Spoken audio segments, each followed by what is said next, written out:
এখনো পর্যন্ত মনে করেন না, কালকে রাত্রে 11-12টা পর্যন্ত আমি ওইখানে ছিলাম। এখনো পর্যন্ত পানি উন্নয়ন বোর্ড থেকে কোনো লোকে আসে নাই, আর কোনো সাংবাদিকও কালকে রাত্রে কোনো একটা লোকও আসে নাই। এখন এই মাত্র দোকানে গেছি ফ্যামিলির জন্য খানার জন্য। এবার 50 টাকার মাল 200 টাকা দিয়ে কিনে আনা লাগবে, কী করবো? ঘর বাড়ি তো নাই। 10 মিনিট মানে ইন্টুর এটা বান দুটো দিছি, 10 মিনিটের তো বাংলা ভাঙি গেছে। কি ফ্যামিলি বাঁচামু না ঘর বাঁচামু না মানুষ বেছো?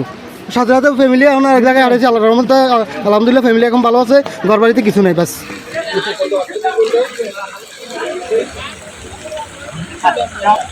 এটাই। আর এখানে তো মনে করেন না পানি উন্নয়ন, আমার এটাই একটা আফসোস রয়ে গেল, পানি উন্নয়ন বোর্ড থেকে এখনও একটা লোকে আসে নাই।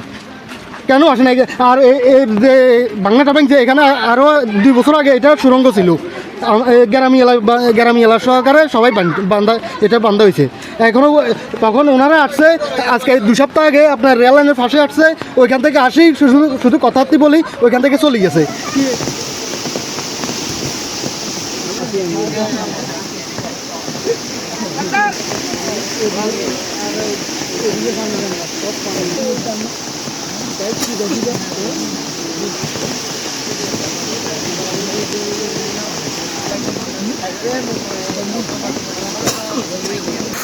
A ver,